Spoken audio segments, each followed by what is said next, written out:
ګرانو کتونکو السلام علیکم. د پاکستان او د هندوستان ترمنځ بیګا شپه کې جنگ شروع شوی دی. هندوستان تقریبا د 1 بجې نه لکه د سهار 1 بجې چې نیمه شپه پای کې حمله کړې ده. CNN چې کوم یو علمي اداره ده د رسنیو هغه ویډیو دي چې انډیا په شپږو ځایونو کې شپږ علاقې چې کوم ځای ټارګټ کړی دي او هغه باندې تر اوسه پورې سلیری شملي کړی دي. پاکستانی چارواکو هم د دې حملو تصدیق کړی دی او هغه وایي چې په دې حملو کې تر اوسه پورې 8 وګړي مړه دي او 15 کم سلويخ پکې زخمیان دي. زیات مړه او زخمیان د باولپور سره دي چې الته کې ویل شوی دي چې انډیا وایي چې هغه الته کې د جیش محمد چې داغه مشر مولانا مسعود اظهر دی دا هغه مدرسې وشتي دغه شان په لاهور کې په مرید کې چې د لشکر طیبه مرکزونه دي یا مدرسې دي هغه ټارګټ شي دي. د دې نه علاوه په مظفرآباد کې کوټلی کې او احمدپور ایست داوم په باولپور کې ولاکه ده کوټلی باغ پدې کې دا ځایونه وشتي شوي دي. جنگ شروع شوی دی په اسلام آباد کې.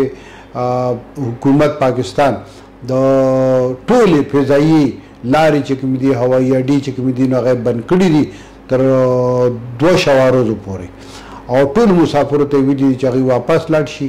ټول پروازونه معطل شوي دي. دغه شان پاکستان ته چې کوم پروازونه راځي هغه معطل شوي دي. په اسلام آباد کې ټول تعلیمي ادارې بند شوي دي. دغه شان لا اعلان هم نه شوی خو په ملک کې تقریبا د ایمرجنسي صورتحال دی.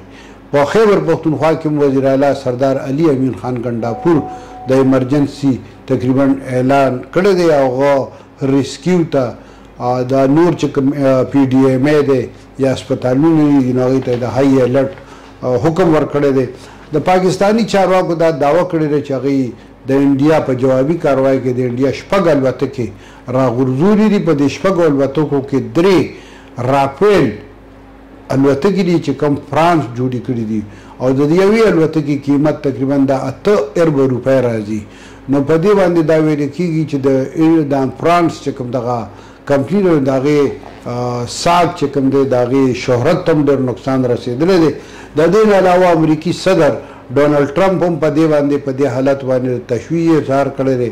دواړو ملکونو ته یې ویلي دي چې تاسو دا جنګ بند کړئ. پاکستان هم ملل متحد سره رابطه کړې ده او د انډیا خلاف یو شکایت کړی دی. د امریکي وزیر خارجه چې کوم دی مارکو روبیو هغه هم دې سال کې د پاکستان او د هندوستان چارواکو سره په رابطو کې دی او هغه ورته کوشش کوي چې دا جنگ بند شي. دغه هم د افغانستان دپاره د امریکې پخوانی خصوصي معاون زلمي خلیلزاد هم په دواړو هیوادونو غږ کړی دی چې جنگ بند شي او دلته کې حالات خراب دي. دغه شان نور مطلب چې په ملک کې دې سات کې اړې غړې دي. ټول رسنۍ چې کوم دي هغوی په جنگ باندې تبصرې کوي د جنگ غندنه هم کوي او خصوصي طور باندې د هندوستان د جاریت ډېر زیات په سختو ټکو کې غندنه کیږي. موږ سره اوسېږئ موږ تاسو ته سات په سات باندې د جنگ تازه ترین صورتحال وړاندې کوو. ډېره ډېره مننه.